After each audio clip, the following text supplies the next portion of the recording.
Everybody ready to go? Okay, so welcome. If you need a packet, feel free to get up and get one. My name is Mark Kaplan. I'm from Northside Action for Justice, which is one of the members of the Lift the Ban Coalition, and I'll let my co-facilitator introduce himself.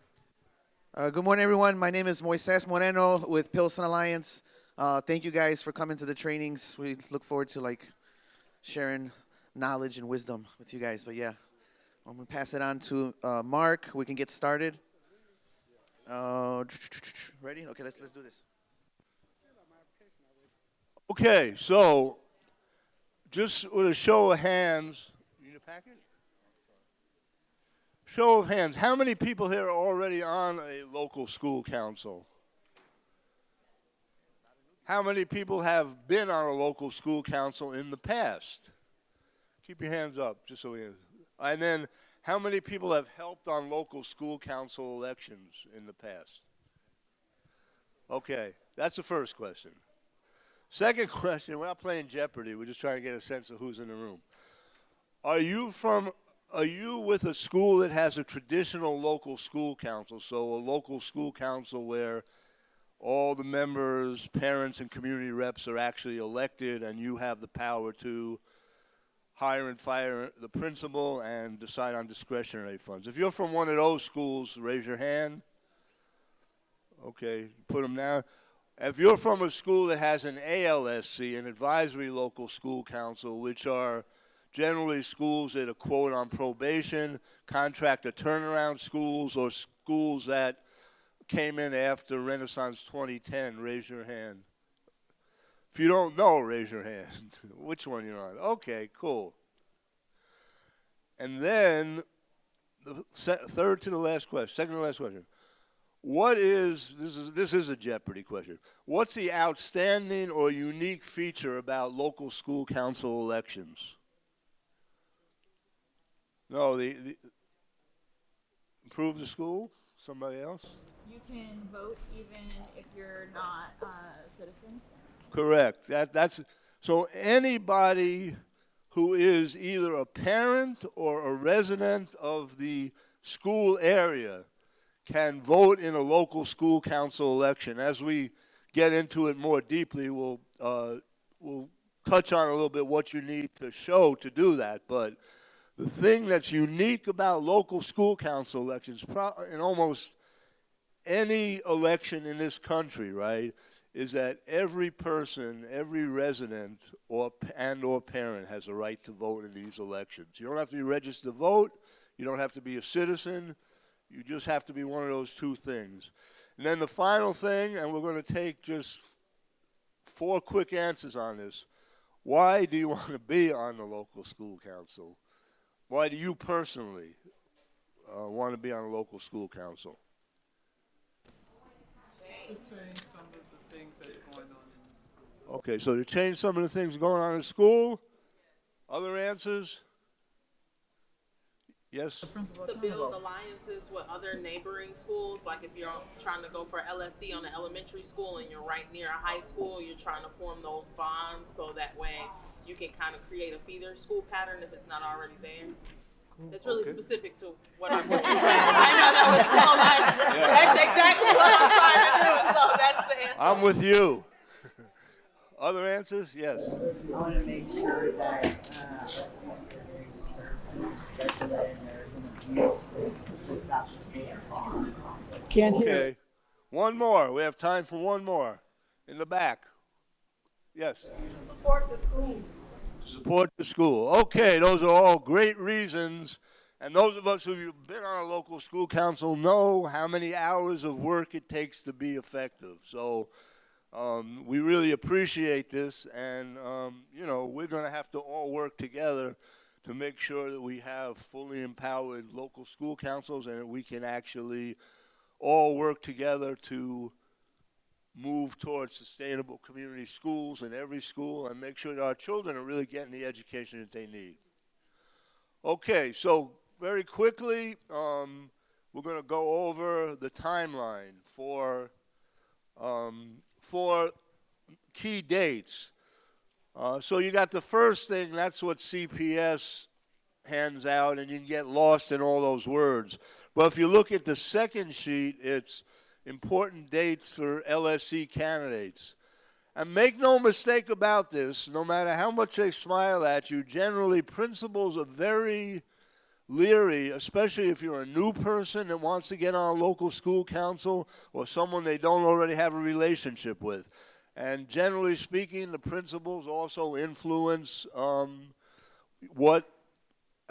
the people in the office act also. So be real clear. These timelines, if it says 3 p.m. and you get in at 3:02, run in after you grab your kids at the school, make sure they're situated after school, and run in at the school on Thursday, March the 5th, and you come in at 3:03, the chances are very likely that they're not going to make an exception to you being able to file to be on the local school council.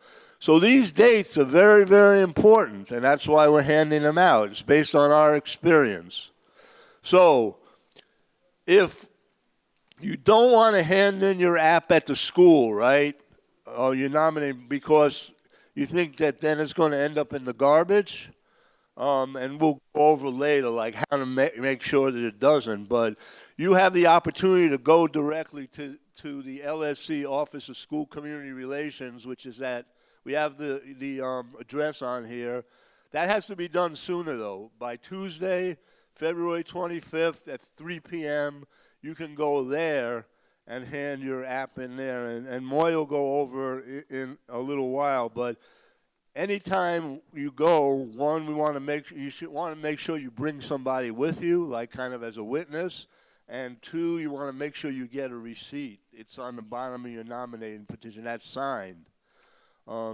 If you're going to hand in your app at the school, then the date is Thursday, March 5th by 3 p.m. And that's by 3 p.m.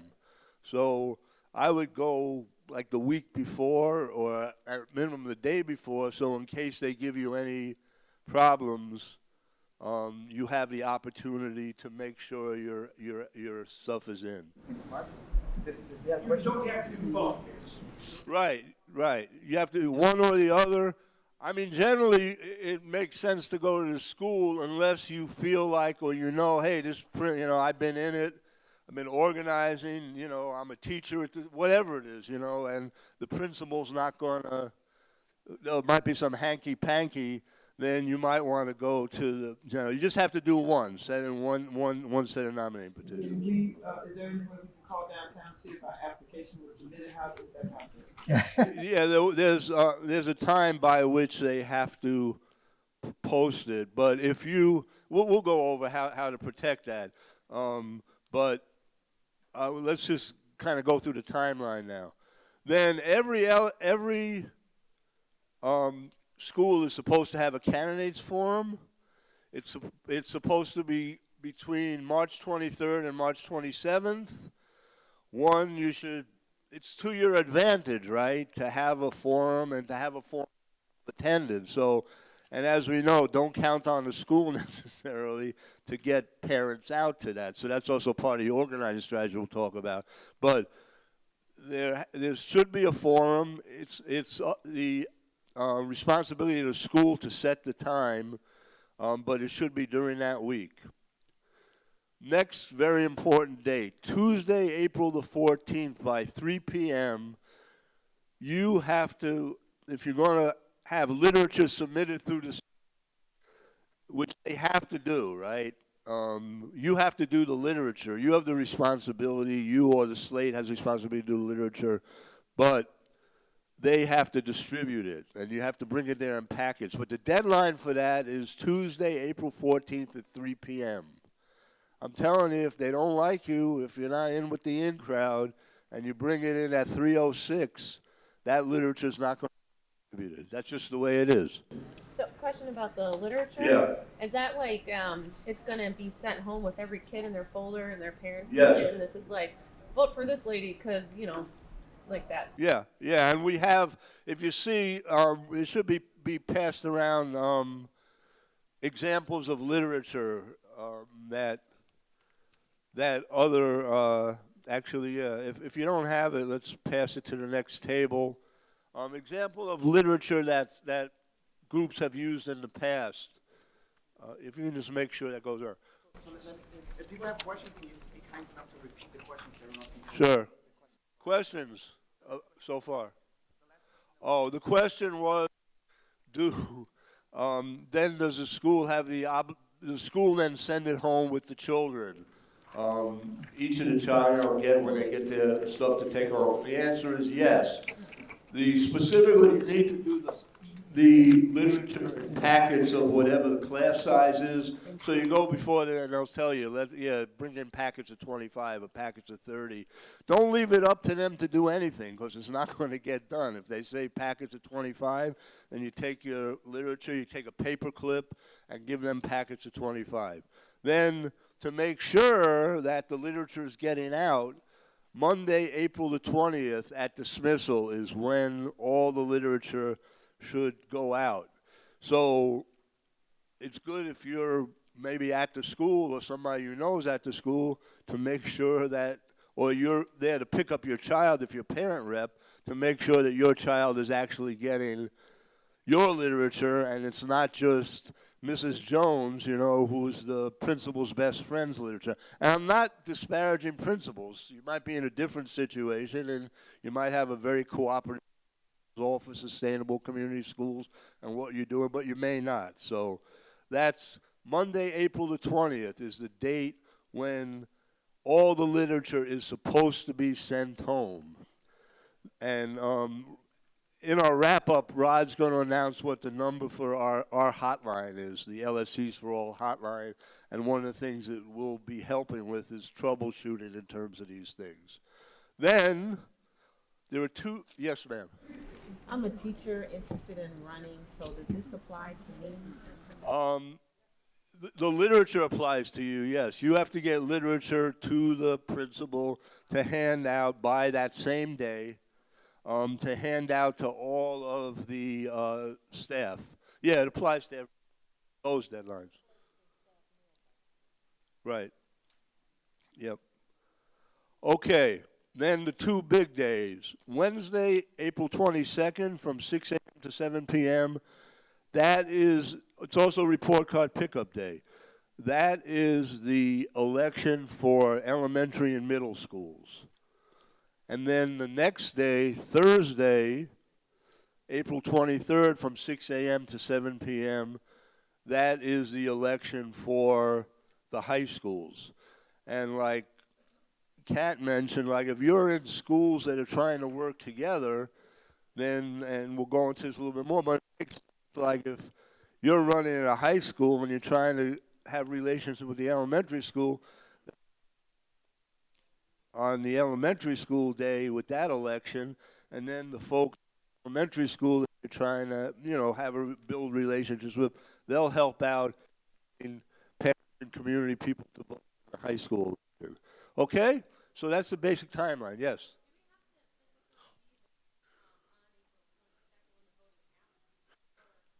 We will go into that a lot. Like, the more you're there, the more better chance you have of winning. You don't have to be there, but if you're there, we'll go over that. And then the third sheet that's in your packet, that goes into fairly detailed about different things that you should do that'll help you win elections.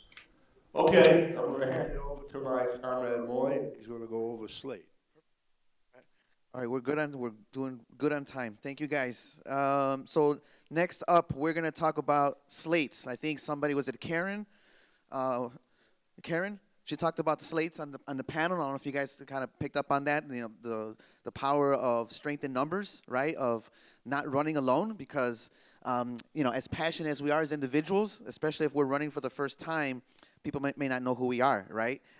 Especially they know who we are but it always helps to work with other people, right? Because that increases your chance of getting elected.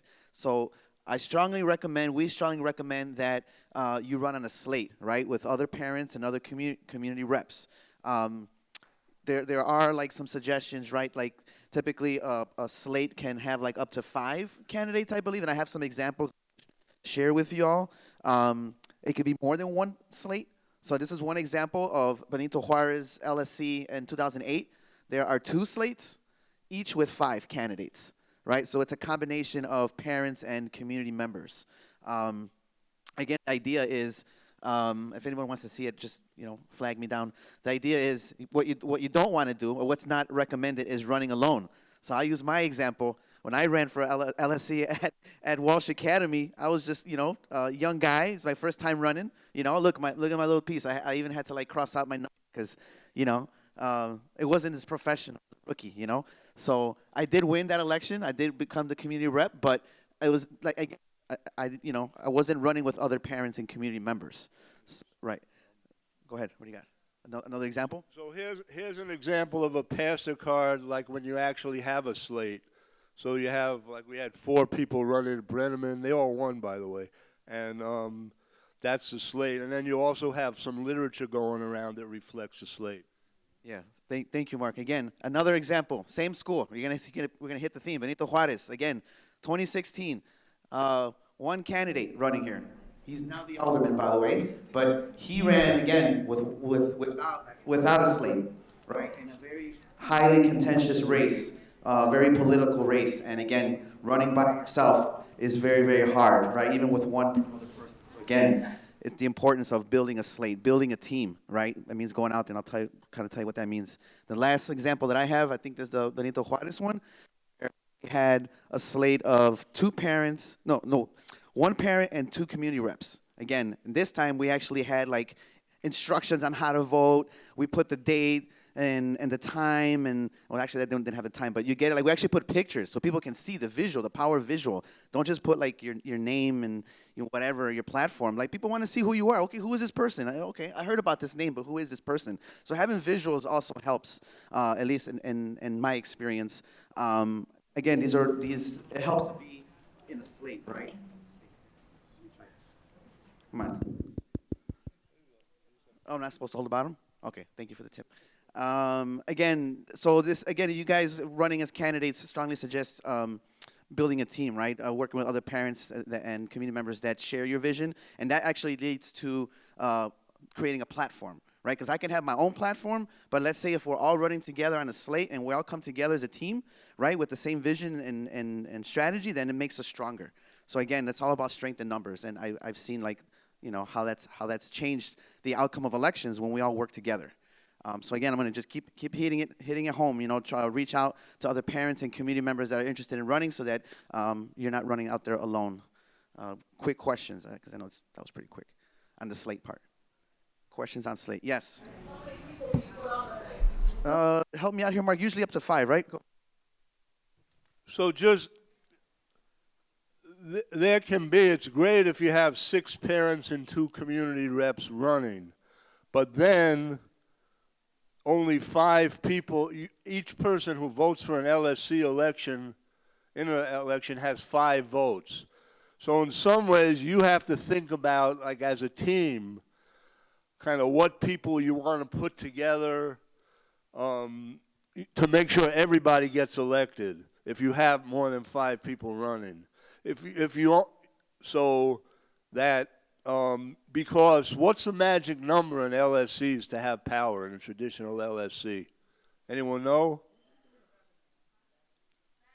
7, that's right. So if you have, right, so you have to figure out, right, so 7 people. Because if you have less than 7 people that are part of your team, then the other people, and they may be nice people, and you may be able to win them over eventually, right? But, so like in Brenneman, for example, the literature passed out, we had 4 great people who got elected, right? And it was a strong campaign. They were the largest vote getters. And I tell you, after 1 year, 2 of them dropped out because it was so frustrating, because they had 4, and the principal, who actually got yanked from CPS finally, she was stealing money, it was so bad, was able to organize the other people. So the magic number is 7.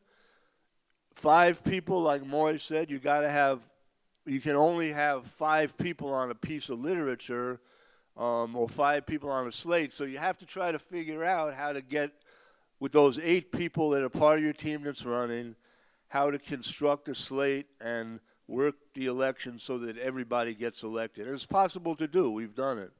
Yeah, I thought the gentleman's hand up was first. Hang on, I got you guys. You had a question? Yeah, do you know in advance before forming your slates who's running for each position? Because say there's only 5 parents running, well, you're guaranteed all 5 to be elected. Now, if there's 10 community members running, then you want to put them on your slate. Right. So you know that in advance. They do post the candidates on the LSC elections website. That's how you, like, once you file and all the filing and all that, if you're not challenged, right, because there's a challenge period too, right? Let's say you don't live in the attendance boundaries where you're running, so there's a period to challenge that. They usually put the CPS, the LSC website puts that out there so you know, but regardless, you still want to have like at least a team on, to work with on your own independently. But check out the website. Yeah, give me 1 second, I'll come right back to that. I saw the people's hands. Someone in the back. Yes, I thought I saw Joanna. No, what I want to say real quick is that, my comments is for the people who are running in contested elections. This is a critical meeting for you. If you're running in a contested election, this is a critical meeting for you because you have to start beginning to build your slates. But first, you got to build your message. But you got to understand that your opponents are running a slate. So that means you're running a slate. So there's slates that are maybe 2 or 3 different slates in one school. For those who have, schools that have over 500 students, you're going to be running in a competitive election. I'm speaking to those individuals. It's going to be very important that you begin the process now. If you expect to win, don't wait until the candidates form to start reaching out to people. Don't wait until literature distribution day. Don't wait until 2 days before the election. It's not going to work. Experience shows that it doesn't work. So now is the critical time to start organizing, start meeting, start building support. Most importantly, at the school of your choice where you're going to be running, just make sure that you know when is the next election, when is the next LSC meeting, when is the next parent meeting, when is the next school function. And at every function, you have to make it your business to be there to find out what are the issues, what's going on, but most importantly, to say to them who you are. My name is Adortus McDowell. I'm running for parent representative for the John M. Smith Local School Council for the April 22nd election, and I need your support. Most importantly, I need your support. So you guys have to start that process now, and then you have to reach out to family and friends. Then you have to say to them, I need your support on April 22nd. I need you, if you can volunteer some time, April 22nd. You got to put the word out now because don't wait until April 22nd. It's going to be too late. Great. I had a couple quick questions. We are going to have to catch up on time because we're here till 12, at least this part of the workshop. You got a quick question? I was just going to add one little tidbit about the slate, which is I've been a part of 2 slates where we elected all 8 people, 6 parents and 2 community reps. And you, just to add one little tidbit to Mark's description of it, you just create 2 different flyers with 5 people on each, and you might double up a person who might has the harder chance because maybe less people know that person. They might appear on both flyers, right? But all you really do is you just end up creating, it looks like kind of 2 slates, but it's all one slate, right? It's just 2 different flyers. And you hit half the people with half and half the people with the other, what have you. So you can run 8 people and elect possibly all 8 people. You just got to be a little strategic with creating 2 flyers and doubling up the person who might have the least popularity or notoriety among other parents or community. Great answer. I know someone else had one last question. Oh, you had a question? My question was answered. Was it? Okay, great.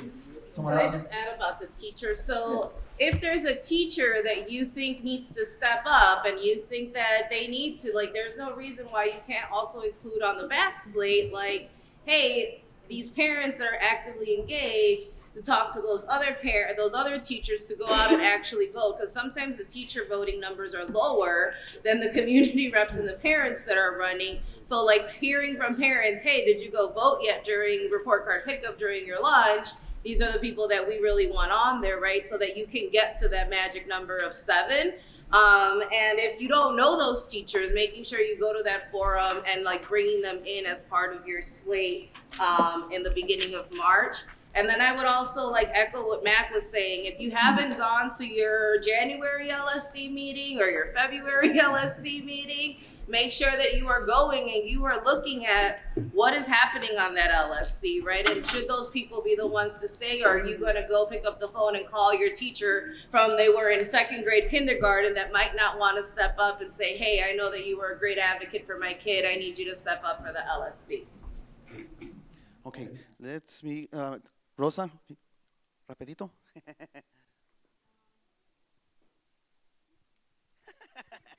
Everybody can hear you. Yeah, I just want to make a comment. My name is Rosa Esquivel. I'm part of Pilsen Alliance, and I ran for LSC at Benito Juarez High School. It was a very contested, LSC campaign. I just want to say that whatever the other people use against you, because if you're in a really contested school, there's going to be even campaigns against you.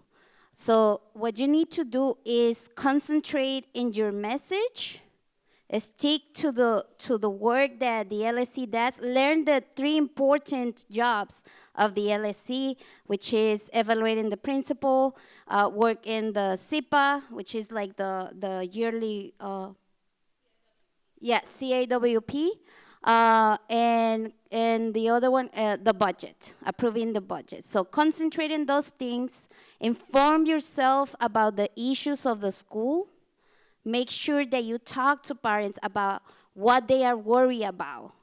That's how I secure my votes. Talk to as many parents as you can. Don't worry about like the other people are saying about you. You just concentrate in the goal. The goal is getting into the LSC and try to wake up early in the morning. You need to be there the whole day because that's important. That's what is going to get you your votes. And like I say, concentrate on the message, and that's what you got to do. So, yeah. Okay, cool. So we're going to move quickly because we got about 15 minutes in this workshop. You guys are more than welcome to stay for the next session if you guys want to learn more. Mark, let's talk about really quickly, like 5 minutes if we can, on the importance of forming a platform once we have a slate. Okay, so 2 things. One is that as many people as you have together as your slate to begin with, the better off you are. So it's great if you have 6 parents and 2 community reps that are all going to run together from the beginning. But if that doesn't happen, then you can look at who else is running and talk to them about what your platform is. And what's the platform? And the platform basically is what you're running on, what you're campaigning on, what you're looking at to do if you get elected. If you look at this LSC's United for Community Power, that literature, that's from 2016. And really that platform came out of the summit, right? So it was a general platform, right? But it was pertaining to every school I knew of. And if you look at the literature, you'll see that on the literature, it talks about what the platform is. Now, if you want to go more local, then what you need to do is you should, before you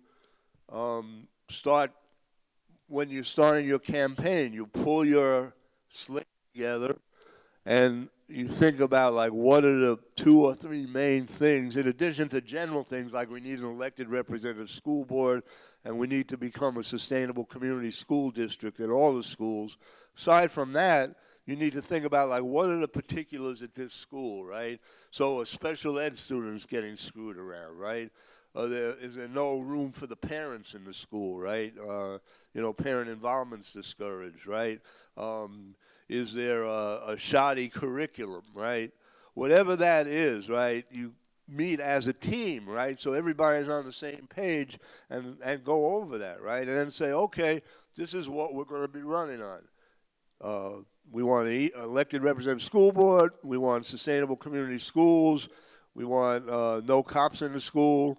We want sanctuary schools. But aside from that, we want dedicated special ed teachers, right? Or we want, whatever those 2 or 3 things. And then everybody's on the same page, right? And then you have your literature reflect that. And the 3 things that are specific to the school, you'll be getting from the parents that you already know. If you have a parent at the school, obviously, if you run as a parent, you know some of those things. So then you'll incorporate that into the literature, and that's what everybody will be running on. So it's not just the other side's going to say, they'll always say, we're for better schools, right? We're for more parent programs. They're going to say those general things because that's what gets them votes. So your platform has to be much more specific and really, as Rosa said, to the point about, like, what's happening in that school. Okay. I want to try to land this plane quickly so that you all have time to ask questions, okay? Just because I know we're trying to speed through this, but there's going to be plenty of time for everyone to ask questions. So I got some next tasks, right? Because we talked about the timeline. You guys know the application. You guys know that you guys got to submit it. I mentioned something about, where is it? The receipt. So suggestion, again, go with a friend. Go with a friend when you submit your application and then get the receipt. I know I had it in my pocket somewhere. I can show you an example. I bring them. I brought them all the way from home. So, like, again, this is an example of a receipt, right? Make sure you get this receipt, and because whomever receives the application has to check off, and they got to sign off. That's your proof that your application has been received, right? And then you check, wait to the filing, period, and then you can check online officially. You'll be a candidate. But if you have this, they cannot say you never got your application. Trust me, I learned the hard way through this. So that's the one thing. So follow the timeline, submit the application. So this is kind of like your homework assignment, guys, okay? Because the election, the training is going to be a follow-up. We're going to do the actual, how to, do the more in-depth election training. But for now, again, make sure you do that. Submit your usually they have the candidate statement or something, so make sure you do all the traditional stuff, right? Go to the candidate forum. Go out and meet parents and community members. Build those relationships now. Another thing that I'm suggesting is that you find out what your attendance boundaries are, right? And I think that if you need help, it's on the LSC election website. If you type in the school that you want to run, you need to know what your attendance boundaries are, because if those are where your votes are going to come from. So if you're running for an elementary school, you have to, the only people that live within the attendance boundaries of that school can vote for you. Same thing for high schools. So please check what what the attendance boundary looks like. And once you know what the attendance boundary, once you know who can vote for you, then come up with a list. So you guys know people, right? Come up with a list of supporters, people that will support you and vote for you, right? So have as much direct voter contact as possible. So again, like they were saying, morning times, dismissal times, as much time as you can to have direct voter contact between now and the election. Come up with a list, okay? We call it a strike list. So, okay, boom, I got all my family members that live in the attendance boundaries. I got all my neighbors. I got my block. I'm going out and building that support. You're gonna need those contacts, okay? And then we'll train you on what to do with those contacts, because that's gonna be like GOTV and actual election day. I know some people who were asking about elections. Yeah, it's all day. It's 6 a.m. to 7 p.m. Especially in those hotly contested races. I mean, that first couple hours can decide, and there's strategies on that, right? Because there's the morning rush, then there's the evening rush. So there's just strategic ways of doing that, but we're not going to cover that quite yet. I just want to make sure that we get off on a good start, right? We make sure that we turn in all our applications and start having that direct voter contact as much as possible. Let me see. I have some other stuff. Yeah, greet parents. yeah, this will be the good time for you guys to start building your slate and start coming together with a platform, right? So that when you guys do have the opportunity to have like a candidate forum, it will show strength. Like, oh my God, you guys are organized and you guys are coming at us, and good. They should feel the heat, definitely.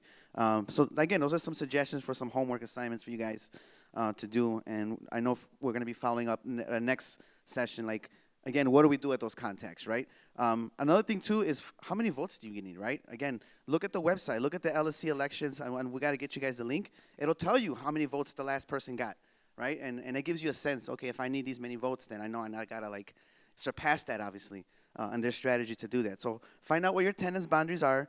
Find out how many votes, during the last election, so you know what you're working with. Build your list of supporters once you know who's within your attendance boundaries, and get out there and meet people, I don't think I have much else at the moment. Let me see. Is there anything else you want to add in terms of, like, and we do have at least 10 minutes for, like, open discussion. Yeah, I know. I want to leave it open to them. Just so people know, a lot of the stuff what Moy was talking about is also kind of in detail on the third sheet that you have in your packet. So you can refer to, I see people taking notes, that's great also, but you can refer to that, and it gives you some specific. One thing about these elections, right, is that most of the people, a lot of the people who vote, who are parents, it's also report card pickup day. So you want to have the whole day covered, but the time that you want to have covered, like, deep is during the hours that parents are picking up their report cards, because that's the natural, they're coming in, But then you got to remind them, it's not everything, everybody's in a hurry. I'm going to go get my report card, I got to go to another school. So you got to remind them, but that's really the time when you have a natural group of people that is coming in that should be wanting to vote. So you got to make sure that that's covered. And as Moy said, on the 15th, that gathering is specifically about the elections in depth, so winning the elections in depth. Mac had a question. So I think the floor is open for questions. Yeah, so I just want to make another recommendation. It's just me talking about the experience that I've had. CPS publishes an election manual. We need that I need that before I can move forward, because on election day, if there are any irregularities, we want to know that today, not on April 22nd. So I'm just making that recommendation that somehow, some way, we secure that manual, because I know they published that manual, and it's election law, so it has to be published. I just want to go back to the point of like your slate, and give an example. When we were doing the campaign at the Juarez High School, we had our community rep, right? And here's the thing about the LSC election day. You got to really treat it as an all-day thing. This is a lesson like everybody could take from us. We had a community rep, and unfortunately he lost, because, he had to go to work in the middle of the day, and then he came back later, and he only lost by 20 votes. And I guarantee you, if he would have, like, called off work and planned the whole day to be at LSC Juarez, he probably would have won. The thing about it, though, like, you really got to treat it as an all-day type of thing. So, I mean, like, he's a good guy and all, but, like, he ended up losing because, he had to go to work and he had to leave. And then I guarantee you, he would have, like, those 20 votes, 20 handshakes, 20, hey, nice to meet you, would have made a difference. So, yeah, you really got to treat it as, like, an all-day type of thing. Hello. So your opinion, April 22nd, big deal for me. It's Earth Day. And so I work in the Office of Sustainability at UIC, and we're organizing a big cleanup, and I'm going to do a community cleanup. So that's really important to me, to make sure that our communities are clean and nice, and to celebrate it. So should I give up now if I'm not able to be at the school because I'm out cleaning? Yeah? My school's pretty good. Like, I don't think they do a lot wrong, and they're doing a pretty good job. I think it depends. And it depends on kind of like whether, it depends on whether you can form a real slate that you're on, and, you can carry your weight up until the 22nd, and then as you're cleaning, tell everybody to go vote. So I wouldn't preclude it, but if there's somebody else that could run that can actually be there to fill that spot, you might think about that and then supporting that slate. Okay, so I don't think that you should give up. I think that while you have your event going on, that your information still should go out to whomever you're doing it with. What area you're in, that's the area that you're cleaning up. Is that the area that you? No, very good. So I'm down at UIC. You guys know where? Okay, good. But my school's up in Avondale, so very far away, and I'm not around at all. But I think it's really important that I do the cleanup. Okay, but you can still put your information out. You can still reach the people. You can let them know by this is what's going on. They like an active person. Okay. You understand what I'm saying? Yeah. So don't give up because you're active. Don't do that. Stay active, stay committed to what you're doing, and also put your voice out there. Let them know what you're doing. Let you know what you represent, who you are. This is you. Can someone be at the school for me? Yeah, that's what the slate. That's the slate. But if I run by myself, then It'll be Because tough. if You you rap by talk yourself, to you your got friends, to be family, We got neighbors. two more quick questions and we got to wrap it up, but I'll always make time for us on the side here too. Quick question. Can we talk a little bit about after the election? Who is allowed to watch the count? Because I was there last year, and I noticed that the interim was there along with our LSC person who goes over the count.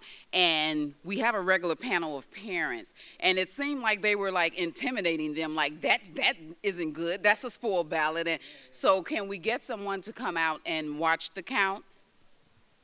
Short answer, yes. That's why we have poll watchers, right? I believe up to 1 or 2, depending what the rules are, right? So if you're running a slate, each candidate can have its own poll watcher. So in our case, we had like multiple poll watchers because we were making sure we do not interfere. The LSCs, they do the counting, but we'll get to that. But yes, you have, as a candidate, you have a right to have somebody there watching, monitoring the counting process. We just don't interfere. This LSC, but you got to have somebody there. We'll talk about it. You got to have somebody there. Yeah, multiple people. And I have one more question for the record, and then I think we're going to have to wrap up the session. There you go. Great questions, too. Thanks so much. CPS's position is that open seats, there's no obligation to fill open seats. And the concern is that if there's malfeasance, there's no whistleblower protection for parents or their children. Then what essentially remedies are there if there's malfeasance and if there's open seats that one, CPS allows them not to fill, and 2, there's no whistleblower protections if you report it? Isn't that with the vacancies? I mean, if their position is they don't have to fill vacancies, but when the election's coming up, which is in April, they have to fill all those seats. All those seats are up for election. In terms of the other stuff, it's a question of organizing and battling. If people have 50 parents that are going to come or go down to the board meeting and say, we've had vacancies on our LSC for the last year, and therefore we can't get anything done because we can never have a quorum, it's all a question of organizing. I mean, I don't know legally what we can do, but that's why this election is so important, because we can get, and we need to have 6 parents and 2 community reps elected at every school that are running and believe in high-quality education, sustainable community schools, an elected representative school board, parent power, that parents, the community, and the students and teachers and staff should determine what happens in the school, not CPS and a principal that doesn't necessarily have the best interests or even knows what the children in the community need. So it's great that you all come to this. We do have nominating forms available here. Make sure you get them before you leave. And any other questions? One more question. The ballots. Will the ballots be redone? Because last election, the ballots weren't clear, and there were a lot of spoiled ballots because the instructions weren't clear. I don't know. We can only influence what we can influence. we'll get to look at the ballots beforehand, and then it's always a question of organizing, right? So we know that they're always going to do their shenanigans. We have to have enough people organized and like poll watchers inside and people outside, so that when our first and someone to go in as part of our team first to go vote.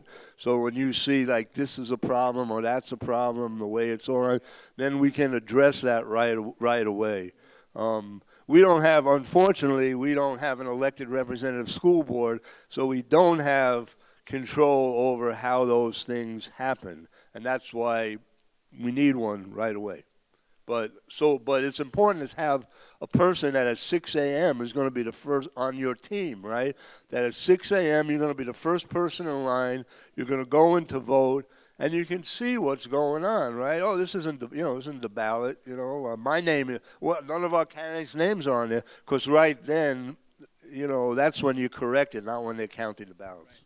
One last question. You have a question? Yes, I understand what you're saying, sister, because there was a question, I don't remember the question, but it said, put an X in the box and then check the right answer. Yep. Check. There was an X and a check, so that ballot was spoiled. Okay, can I respond to that? I'm so sorry, because you gave me flashbacks. You gave me some really bad flashbacks. I'm so sorry. Because again, what had happened was that they're supposed to provide instructions. When your voter comes in, we'll talk about that. They're supposed to explain to you verbally that this is how you mark a ballot. If you spoil your ballot, we will provide you a new one. They screwed us at Juarez. They didn't do it. We challenged it. They turned us down, so that when we came back in 2018, we mark the X. We had to do it for them because the judges they were not explaining the process. So I'm just saying, like, yes, these are the reasons why we need to be really sharp.